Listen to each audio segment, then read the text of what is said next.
Engine war. Do you know what it was, idolater? Do you know what caused the strong scions of my house to turn from the Imperium? It was nothing. No, you weren't there. Neither was I. But our memories are clear, both mine and Corifex's. I know the deeds my forebears carried out in the name of Terra's greed, for they never ceased to tell me. There was nothing left of our Imperium to turn from. Lies, weakness, and Terra's lick-spittle scribes. It had already rotted from within. Fealty is everything. Your kind understand this almost as well as Corifex and I do. Terra broke its bond the day it abandoned the strong and so became nothing. That is what we turned from. When House Lucaris bent the knee beneath Morda Prime's storms, it was for conquest, do you hear? Corifex remembers, and in the interminable moments between each kill, the whispers in the throne tell me. Those whispers, the doubted, echoes of dissenting nobles held within Corifex, they are no more. Those that remain tell me they were frail, unworthy of us, of what we will become. They have been ever louder since the great rift tore its glorious path across the stars. They have spoken to me of power. They have shouted of this moment, screamed until I bled in understanding, until I realized we were not being asked to change. We conquer now as we have always done, and as we always will. It is our vow to ourselves, unbroken since the days when Terra seethed with 1,000 yelping monarchs. Those days are here again. Let fools dash themselves against my walls. Let the weak bleed and whimper beneath my gaze. The galaxy will bend its knee to us this time. Lord Warrisk, magnate of House Lucaris and pilot of the Knight Despoiler Corifex. Twisted by savage psychic storms in the aftermath of the Great Rift's emergence, the galaxy has become a darker place. Its sectors and systems are more isolated, and fell designs are able to coalesce in neglected regions. On the nightmarish industrial world of Ordex Tharg, a confluence of prideful ambition leads to war. The vast forces of the Imperium cannot be everywhere, even coordinated and commanded by the champions of humanity, and made up of billions of courageous warriors. The Emperor's fleets and armies are stretched to breaking point. The number of systems left to fend for themselves, forgotten, abandoned, or simply unreachable, grows daily. Within such environs, the Imperium's enemies grow strong, and even its allies feel the constraints of their oaths loosen. The smog-shrouded planet of Ordex Tharg is one such hidden blight, a fallen forge world, severed from Martian scrutiny and now stalked by Chaos Knights. The corrupted forges of this forgotten outpost of the machine god are fueled by the psychic emanations of techno-sorcery. The titanically cruel engines of the Chaos Knights and the fallen nobles who pilot them aim to use this malefic power to gouge another empiric rift through the Imperium. Others have witnessed the warp's taint spilling from the Cicatrix Maledictum. The Adeptus Mechanicus despair of its illogical and corrupting influence, and a subcult of renegade tech priests seek to test a horrifying technology on Ordex Tharg. The august Imperial Knights, meanwhile, are drawn to the planet by prophecy, yet revile the foul sorcery the warp begets. Both are willing to go to any lengths to push back the growing psychic tide. Conceits and manias are converging on Ordex Tharg, risking damnation in numbers enough to draw the attention of the Chaos God's demonic servants. Opportunity exists, so the demons promise, for those with the will to act. The tide of power. When the Great Rift first split the galaxy and fractured the Imperium, few could have foreseen that beyond the initial devastation a flood of psychic power would flow from it. From every warp storm, the Immaterium's corrupting influence seeped out, tainting everything with malignancy and challenging the supremacy of logic. On Mars, the Adeptus Mechanicus felt its influence waning. It feared the loss of valuable resources and holy technologies. Most of all, it feared the risk of secession, of outposts whose loyalty to the Red Planet was already tenuous, using isolation as a pretext to declare independence. To stave off such heresy, Mars reassigned many of its explorator expeditions as reclamation fleets. They would recontact the Adeptus Mechanicus' worlds, reminding them, by force if necessary, of their duty to Mars. Many Forge worlds sent out fleets of their own, but none could match those of Mars in size or scope. Magus Zukrol departed Mars in command of one of its free reclamation fleets, destined for the Segmentum Tempestus. The fleet made slow progress, buffeted by warp storms from one Forge world to the next, with every ship suffering losses to its astropathic choir and bonded navigators. Mars maintained trans-generational contracts with the finest navigator houses in the Imperium, yet here were their scions, as Kroll's closest advisers ranted to the other magi around him, failing to guide the Omnisci's servants from one divine node of his realm to another. Kroll's fleet made contact with many worlds that owed direct fealty to Mars or declared an affiliation with the Red Planet. In every sector and system, on relay stations and in sunken forge temples, the tech priest Dominus and his fleet's magi beheld the Great Rift's continuing psychic corruption. On a mining world of Gabora, data demons infected the servitor clades, twisting them into abominations that tore apart their masters. In the Arco Sanctorum, curators were consumed by scrap code entities, their possessed mechadendrites overloading the auto-chapel's reactor core, destroying the technological relics. On Darius, sentient warp saws bloomed within the Omnisci's faithful, frail flesh and divine bionics running together like wax. Many of the fleet's magi could not process what they witnessed. Blinded by the loss of irreplaceable artifacts, some mentally discarded the illogical psychic occurrences, proclaiming their impossibility even as they unfolded before their optics. Tech priests went insane trying to categorize the unnatural power they saw manifested by indentured sump scum, declared machine-touched by previously sanctioned psychers who now vomited black fire, or by polymorphic demons crawling from warp tears. The Adeptus Mechanicus' interests, Mars's interests, were suffering, and dogma demanded a reaction. Stoked by anti-psychic rhetoric that the likes of Dominus Kroll and his circling advisers espoused, the reclamation fleets expanded the resources of entire systems as they sought to preserve the Adeptus Mechanicus' power. Ancient technologies were deployed and field testing of unstable weapons was expanded. The greatest minds of Mars sought to turn back the flood of psychic aberration using every esoteric force and every ally they possessed.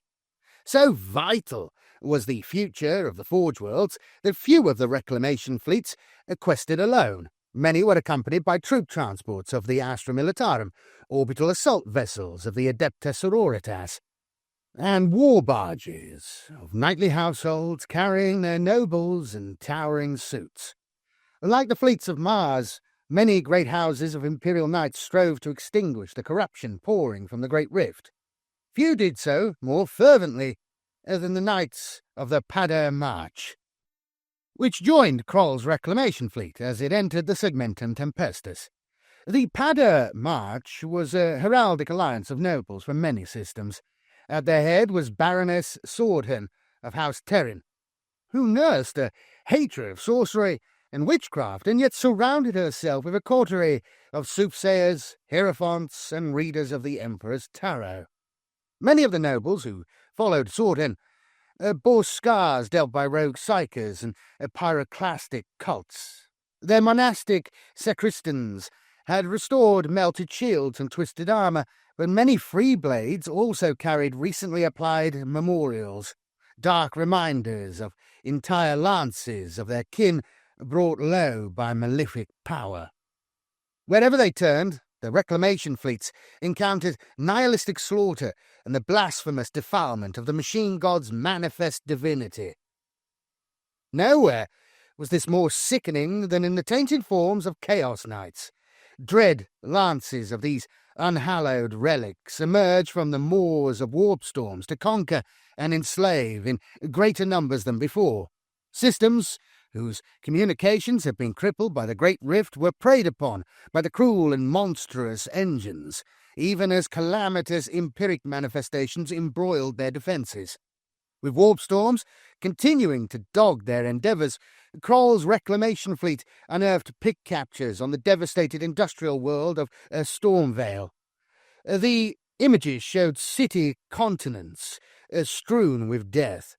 Malice-filled Chaos Knights could be seen breaking apart warded fortifications, holding the planet's psychotithe. While the world burned around them, the war machines herded throngs of witches, occult demagogues, and miracle makers into fetid mass conveyors. Many of these Chaos Knights bore the serpentine badge of House Lucaris. But numerous other households were present, oath-breakers both recognized and unknown. Suddenly, the warp storms intensified. As Kroll and his advisors turned from the pick captures, the entire fleet was swallowed in a tempest of power. Some ships broke apart, while others simply vanished. On the brink of annihilation, a faint signal broke through. In desperation, Kroll followed it. Mundus Malefica. Circled by a spiral of empiric force, the world of Ordex Tharg has remained hidden from Mars since its fall centuries ago. The once loyal Forge World now serves a hellish pack of Chaos Knights, while deep within the planet, fell technology tears the void apart. A minor forge world of the Solik subsector, Ordex Tharg was finally abandoned in 633 M41 when greenskins proved unstoppable in their rapacious trawl for resources and slaves. The Orks eventually moved on, but the servants of the machine god could not spare the assets required to re-establish their presence on the planet, as attacks by other Xenos and the Great Enemy had intensified elsewhere over the decades. As far as the tech priests knew, the Ordex system lay in ruin, its forges cold and its temples untended. Mars heard occasional rumours from Solek voidriggers of ever-increasing numbers of raised worlds in the sector, but these ceased when the Great Rift tore its way across the galaxy and the immense warp anomaly of the Siren Storm ruptured into existence. Had the Adeptus Mechanicus known what truly transpired upon Ordex Tharg, and understood the nature of the Siren Storm, nothing would have held back the machine god's wrath. In truth, the Ordex system had fallen under the heel of Chaos Knights and a cabal of demon splicers from the Dark Mechanicum, traitor tech priests, who were a dark mirror to the Adeptus Mechanicus. Driven by their desire for the Techno-Arcana jealously sequestered by the Adeptus Mechanicus, the demon splicers had approached Magnate Worsk, a fallen noble of House Lucaris, fueled by hatred for terror and an obsession to see his household raised to its rightful place of dominance.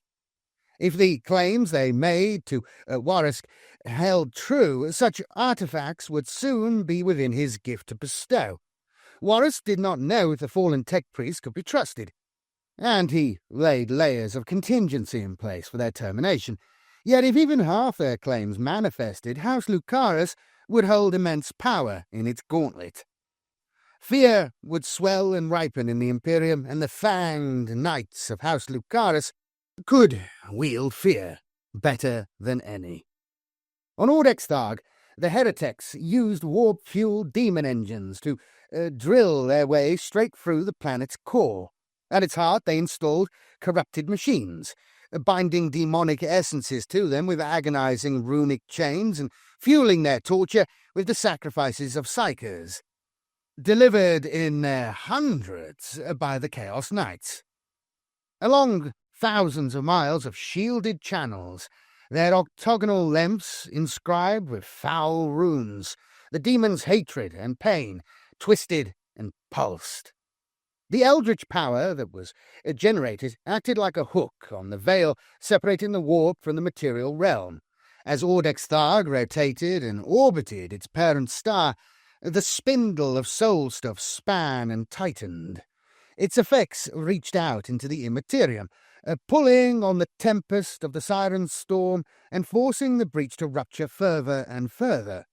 There were worlds in its path, fortress worlds, planetary munitions silos and orbital docking facilities, billions of lives and some of the Imperium's greatest southern defences. Yet these were merely collateral damage compared to the true target. The black-hearted techno-sorcerers claimed they could twist the warp rift around the Ordex system before sending it inexorably towards Terra and the Golden Throne. Ordex Tharg was now a world of tainted industry and feudal horror. Beneath the ruined forge temples of the Adeptus Mechanicus, their dark kins manufactorums and blasphemous ritual sites were buried deep, like poisonous barbs in the planet's crust. Miles-long fissures scarred the blasted landscape, city-sized macro vents, along with perimeters, belching of vile smog thick with psychic effluvia, shards of predatory sentience, clouds of corrosive vapour, and spreading pools of toxic witchfire befouled the planet's surface. Above the demon splicer's domain, the towering keeps and fortifications of Warsk and the fallen nobles who attended his court stood proud of the desolation. Warsk had drawn to his banner not only Lucaris knights, but also roving dreadblades, bitter warriors bereft of even the honour of a household. By far the greatest of the citadels was the Quaesberg, a series of ringed fortifications dozens of miles across. Built through the artifice of Warwick's idolaters and by the back-breaking labour of enslaved warriors, its labyrinthine ways hid all manner of mechanized traps. The Quaesberg's central keep guarded one end of the titanic borehole that ran straight through the planet, its battlements bristling with weapon emplacements and profane icons. On the other side of the world, the cowled demon spicers had raised an enormous pyramidal resonator spire that magnified the trapped demon's psychic howls of rage. Stolen Imperial technology, monolithic in size and dating back millennia, had been subverted and grafted into a morass of blood-caked antennae, emitters, and fleshy protuberances. And the congeries of sentience throbbed throughout it. It was the leaking emotions from this resonator spire entwined with the ancient Imperial signal forms which Dominus Kroll's reclamation fleet had intercepted. 4 of his third-tier astropaths had died in agony at its touch, but their sacrifice leached away the demonic taint. What remained was undeniably Imperial in origin, but saturated with hues, tastes, and sensations that were ancient and unsettling. The other tech priests who thronged the flagship's bridge had blurted concerns about the signal, but only Kroll had received the astropath's full analysis. The tech priest Dominus knew exactly what the signal represented, and disclosed this knowledge to his trusted advisers who shared his wider ambitions. Whatever was on Ordex Tharg was saturated in psychic power. At the thought, a recurring loop of hate arose once more in Kroll's subroutines. Unsolvable, illogical, changeable, vile. There would be casualties. His plan would imperil the ancient and holy knight's suits. But the Omnissiah was with him, he told himself. The Omnissiah and the Valian device. Not even Dominus Kroll was certain of where the artifact known as the Valian device had come from, nor would he ever admit that he did not fully understand its function or effects. The teeth of the cog had been approached by an unknown tech priest. How this nameless Magos had divined the subcult's existence was disturbing, but he spoke of bonds of shared knowledge with those he represented. He divulged no noospheric data, however, claiming through a vox emitter that he protected the identity of his masters. Minute insectile servitors scurried amongst his robes, as he congratulated the Teeth of the Cog for their insight into the corruptive influence of psychic power and the need to stamp it out for good in the Imperium and the galaxy at large. The secretive Magos told of how an explorator fleet in his Forge World sector had uncovered the ancient core of an STC for a defense mechanism. His masters had unraveled its secrets and built the device, but they needed a suitable testing ground and like-minded devotees to the Imperium's future. As large as a battle servitor, the device's housing lay on an anti-grav bier. The shadowy tech priest explained how it could extinguish the taint of sorcery, releasing a pulse of null energy to throw off the warp's grasping hold on human minds. Thus, the monstrous denizens of the Imperium would be banished forever, and the Adeptus Mechanicus would be fated for saving the Imperium. When the Teeth of the Cog pressed their guest on the origins of the device, he gave a static-laced bark of laughter and said it might as well have come from the gates of Vaal. Quarantined for millennia, that haunted region had become a byword for ineffable knowledge and indefinable constants. But the Teeth of the Cog were too awestruck by the offered device to denounce this impropriety. Technis obligatus. Tech Priest Dominus Kroll had finally manoeuvred his plans towards fruition, and was poised to unleash a terrible technology upon the warp foulness within the Kaisberg. As Kroll's reclamation fleet approached the source of the psychic signal, the Tech Priest Dominus revealed his plans to his fellow Magi. Audex Tharg, he told them, was tainted by defilers of the machine god's works.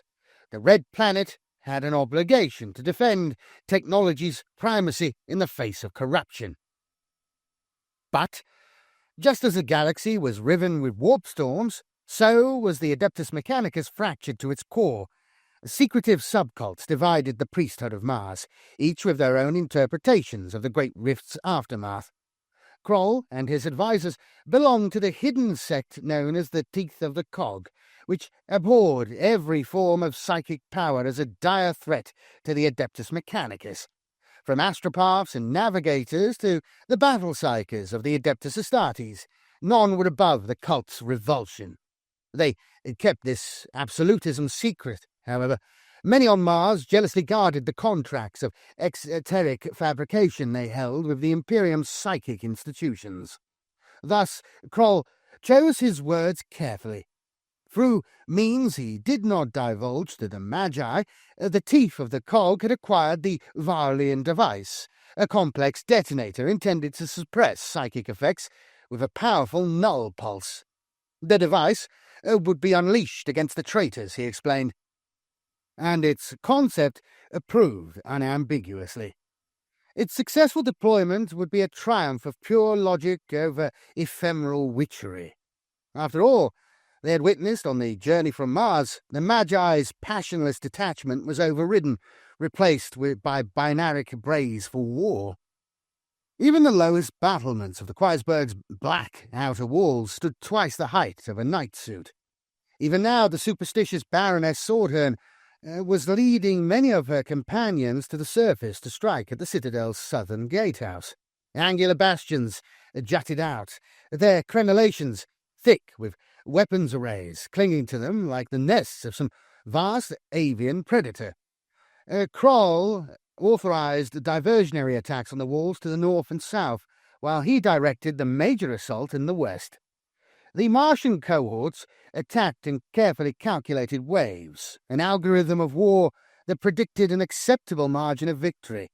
Ranks of Skitarii marched towards the Kaisberg's outer wall, while lines of Scorpia's Doom Riders hovered in traditional patterns behind them. Maniples of battle servitors rolled or ambled forward under every conceivable form of locomotion, autoloaders spooling. As the opening canticles of praise spread amid the faithful, packs of onager engines fired neutron lasers. The strikes impacted on the Kaisberg's flanks, each blinding beam detonating in a blast of disruptive energy. Kroll brought ever more esoteric weapons to bear, Crackling lances of power and arcing spheres of energy battered the defences until they cracked. Sizzling spheres of phosphor found their way into the ruptures, causing the very rockcrete to ignite. The Kaisberg itself had responded violently the instant Kroll's forces were within range. Multiple heavy weapon mounts, located under the battlements, fired streams of solid shot, explosive shells and searing laser fire. Servitors and Skitarii exploded in showers of bloody components, or fell with fist-sized holes burned through their bodies. Maniples of Castellan robots advanced to the wall's foot, before single-mindedly ramming their fists into it, mechanically tearing the defences apart piece by piece, until a section of the wall finally crumbled. Kroll pushed his warriors swiftly through the breach, the Varlian device borne before him on a floating bear, and shielded by conversion fields. Iron Strider engines picked their way through, while Archaeopter fusiliers glided overhead, unleashing payloads of seismic munitions that undermined walls and disrupted defences. Now the Chaos Knights unleashed their ire, and the invaders discovered the Citadel's true potential. With every courtyard the disciples of the machine god breached, the traitors and their fortress tore more of the attackers apart. The deeper Kroll's forces pushed, the higher the curtain walls became, smothering them in a deepening twilight. From titanic embrasures, Chaos Knights shot rapid-firing battle cannons, laser destructors and volcano lances, siving apart mechanized frames faster than sanctified auto-simulacra could repair them. Sections of the curtain walls ground apart or closed together to the clanking of hidden cogs, exposing the Martian forces or cutting them off from each other. From the battlements, fierce gargoyles and immense heraldic beast forms vomited caustic fire or came alive to sweep warriors over causeways with clawed limbs of stone.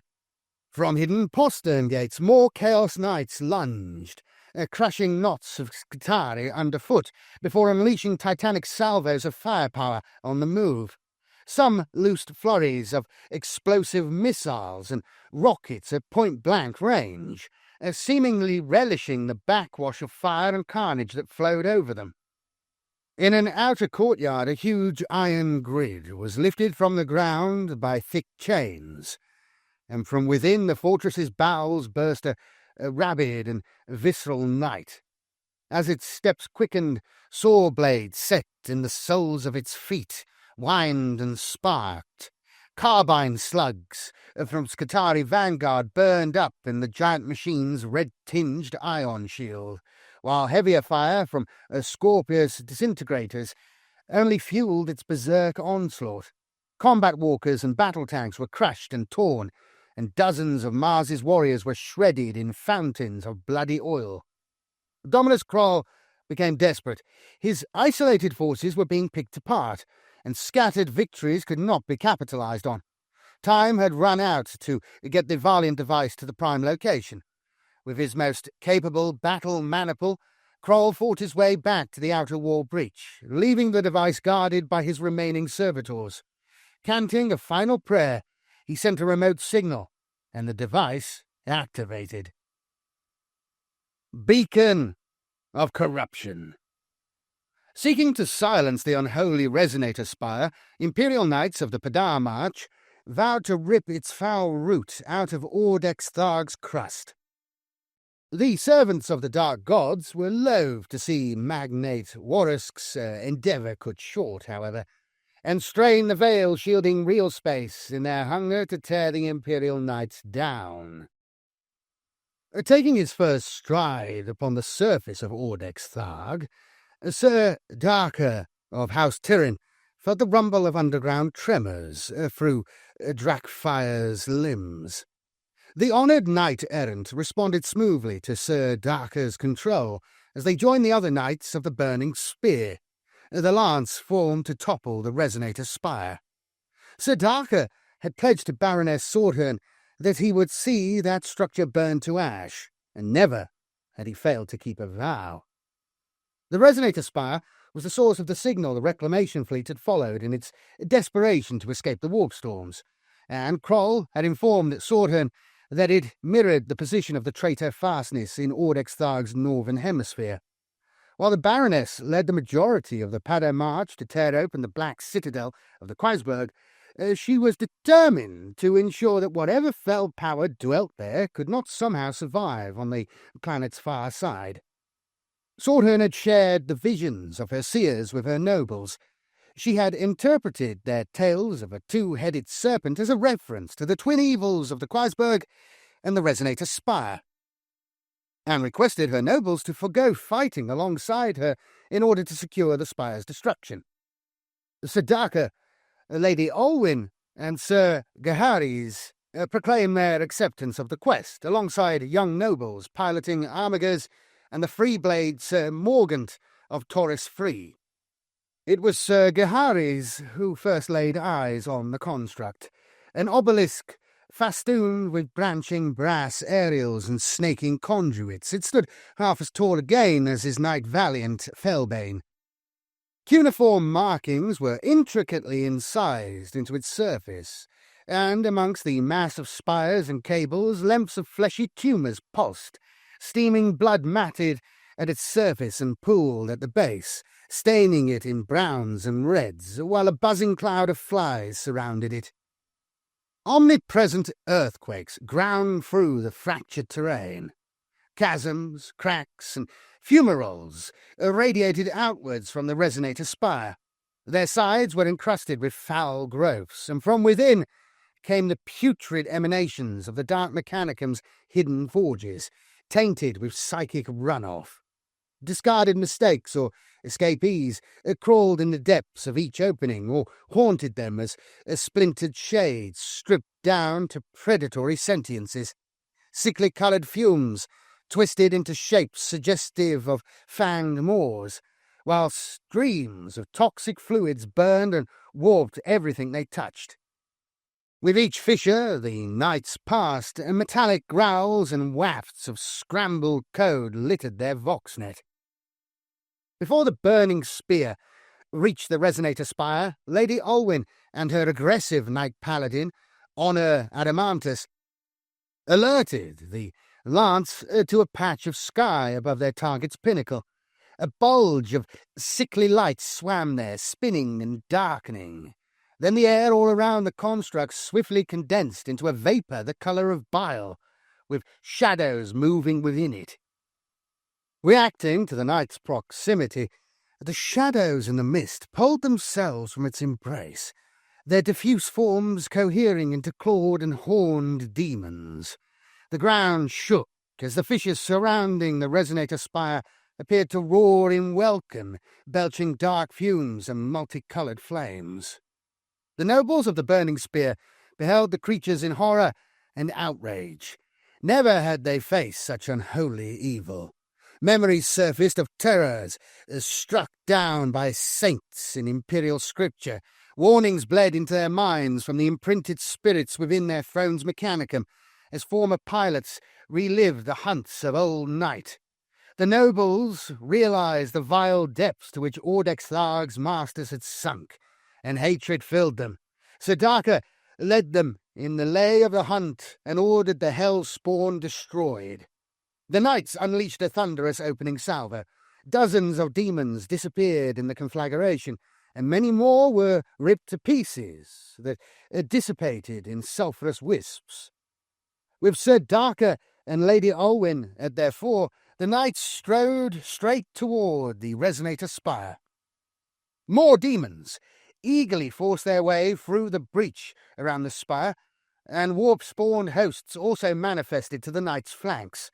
Sir Morgant urged the lance forward as his knight paladin, scion of Taurus, became wreathed in a corpuscent of witch-fire, and a diseased mass of plague-bearers tore at his armour. Layers of hyperdense alloy blistered and corroded beneath the demon's corrupting blades, and the knight was soon lost to the others, the fumes swallowing him as the roar of his weapons receded. Nearing the spire, a Drakefire raised its thermal cannon and fired, But the sudden jolt of an enormous earth tremor saw its superheated beam go wide. Streaking missiles from Felbane hit the obelisk, tearing chunks from it and raising howls from the demons. Sir Gaheris cheered as he saw the bulging patch of sky dim, some demons denaturing. Yet the knights were not causing enough damage, and they were being surrounded. Sir Darker bade those around him to hold the demons back and carve a route for him, as he made for the spire. But regardless of how many they felled, the company continued to shrink. From the chasms clambered mechanical horrors possessed with demonic hunger. With a huge iron claw, one grabbed for an Armiger Halverin, whose autocannons were tearing apart a sweep of burning chariots. The young noble's knight fell and was dragged, kicking down into the pit. Honor Adamantus was charged by a towering winged beast, its fur dripping with blood. Deflecting axe strikes of enormous strength, Lady Olwyn duelled savagely with the bloodthirster. A scything blow ripped open her chassis, missing her mortal frame by inches, but in return she plunged her Reaper chainsword into the monster and drove the weapon up into its head.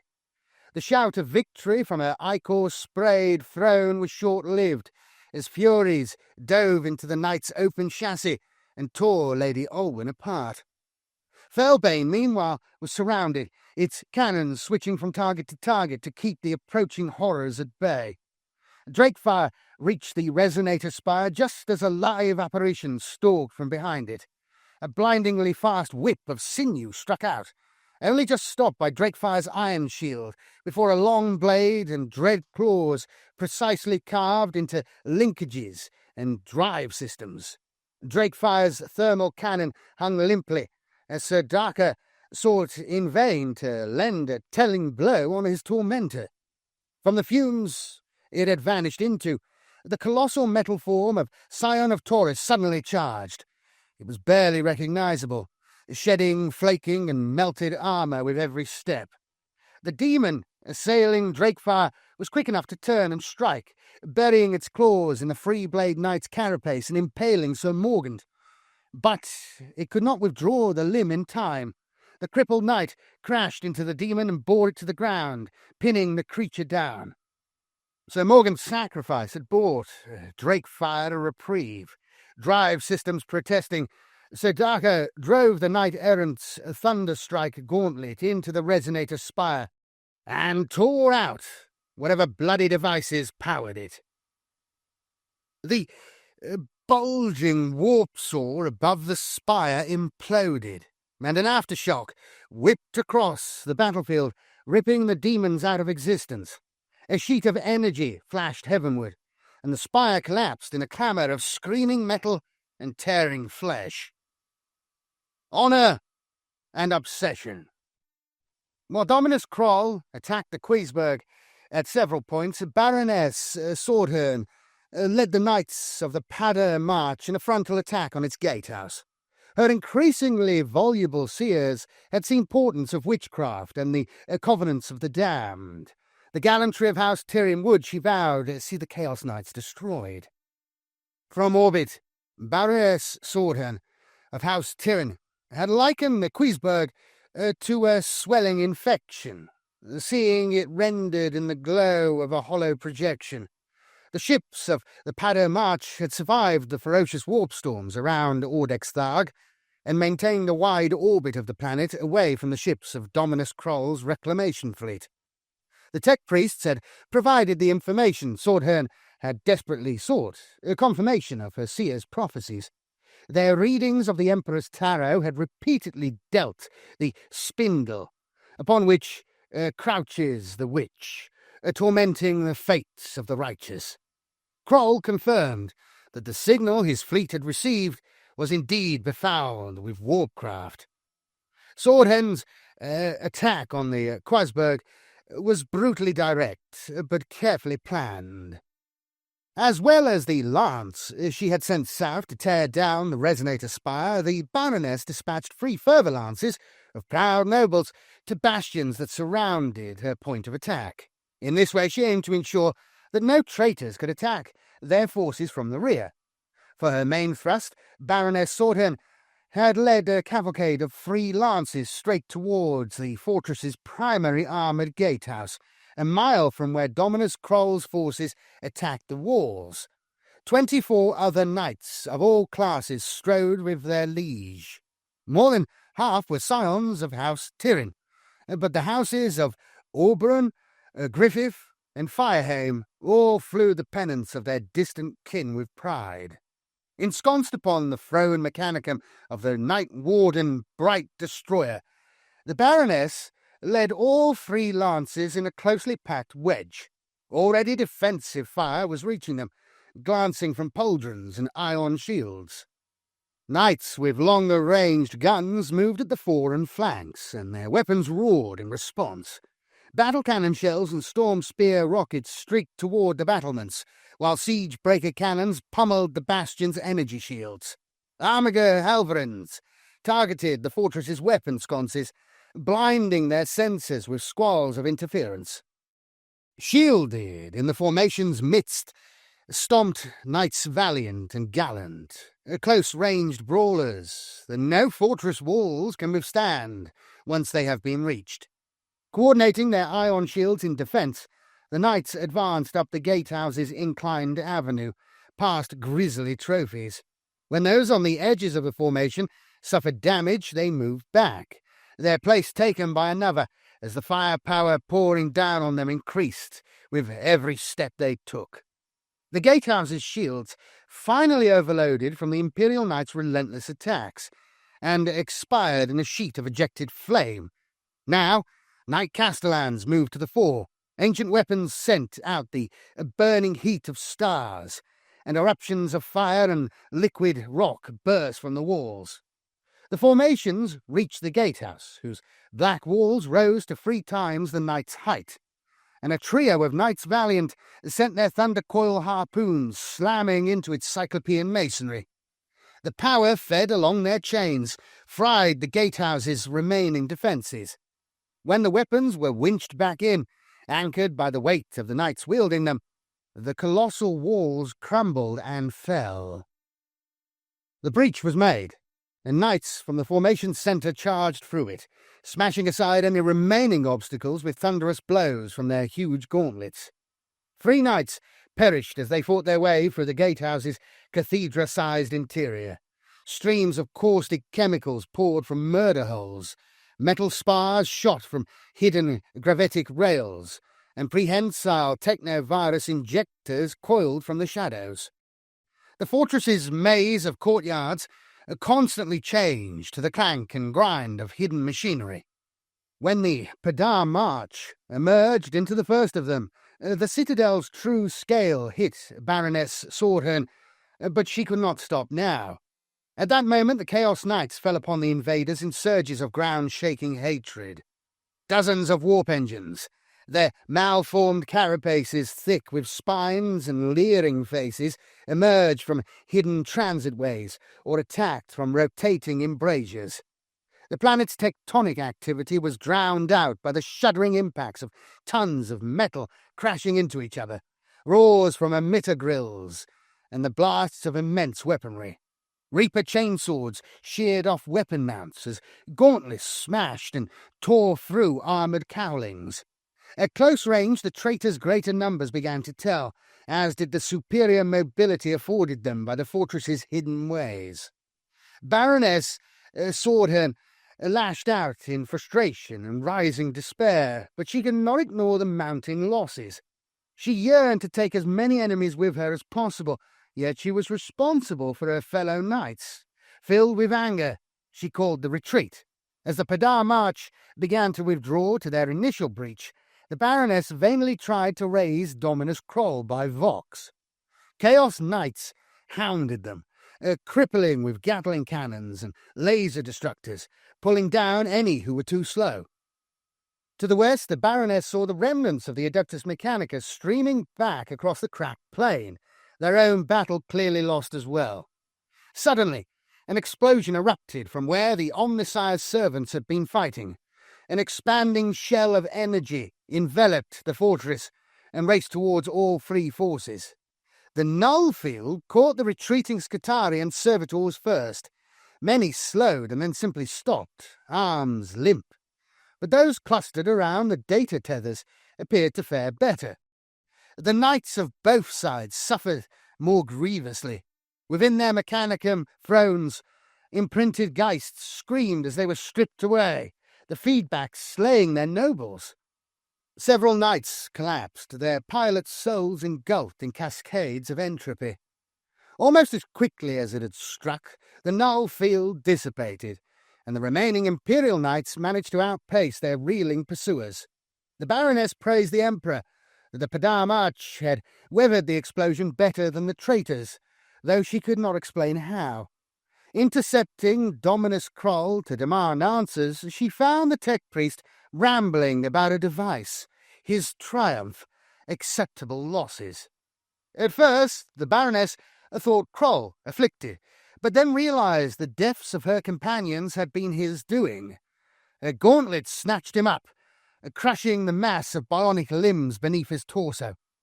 As she bore him back to the knight's landing barges, she ignored his screams and the paltry fire of his Skitarii.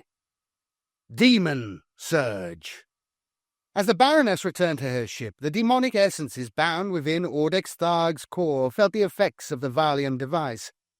Its prematurely activated null field had disrupted the shackles that tormented them.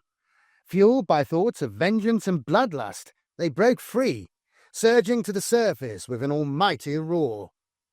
The effects of the Valium device had penetrated Ordex Tharg's surface and shattered the wards binding the demonic essences within the planet's core. Centuries of torment were visited back upon the demon spicers 1,000-fold, as 4 surviving entities ripped apart the heretics and their dreadful machinery. Yet there was one these exalted demons loathed above all others, he who had presided over their prison, Magnate Horus. As vortices of energy, the 4 warp-spawned essences tore their way to the surface in an orgy of violent power. The lingering effects of the Valium device saturated the ground. Most demons would have found such psychic fallout intolerable, but these lords of ruin were mighty indeed. Worshipped as fell deities by some, they had enslaved empires and corrupted entire subsectors. As Horus regrouped his shattered court, the demons pounced on his knight despoiler Corifex. They sank into his chassis, welding every vent and hatch shut with infernal fire. Horus screamed in horror as the essences possessed the throne mechanicum he was linked to, tearing out the imprinted spirits and casting them into the warp. Corifex's structure mutated, piercing its master with iron shards. Horus desperately pleaded with the demons, offering them the services of his court. Cackling peals of laughter poured into his skull in response, as a blemish in the air between Corifex and the chaos knights of his court swelled into a bottomless vortex. One by one, the traitor war engines were dragged into it, taking their fallen nobles with them. The 4 demonic essences were not yet done with this world. They beheld the rising flares of mass conveyors returning to high orbit, and tracked the trail of null energy back to the Adeptus Mechanicus ships. The most far-sighted of the essences told its brothers that more of the fearsome devices would appear if they ignored these mortals.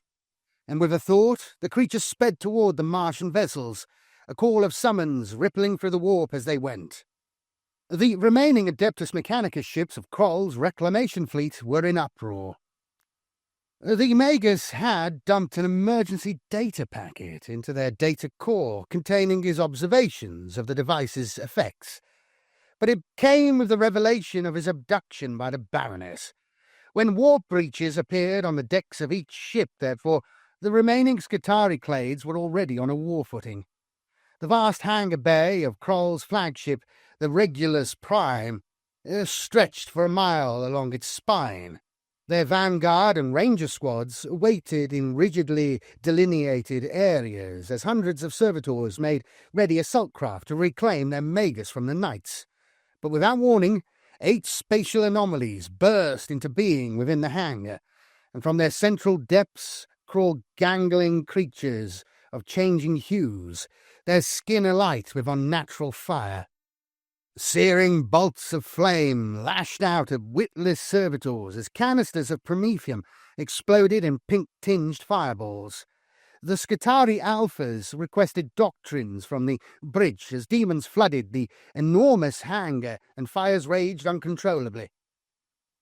In the cavernous ceiling space, soaring razor-edged demons and squads of Taraxi hunted each other amongst the forest of gantries and macro-cranes. In the bowels of the Regulus Prime, the bloated Magus Jabek fiercely organised the defence of the Engineerum. Permanently sealed into a gargantuan suspended platform from which he controlled everything in his domain, the Magus sent gangs of indentured labourers to shield his precious generatoria, Gellerfield housings and power couplings from the filth-encrusted creatures spewing from the warp breaches. To Magus Jabek's horror and disgust, several of the work gangs defending the Gellerfield had sprouted biomechanical appendages, seeping with brackish filth, and now tore at the machinery's housing with rasping claws. Smoking brass blades effortlessly severed Jabek's Cataphron retinue into pieces before a bestial winged shadow dropped down with a roar upon the Magus's exposed platform.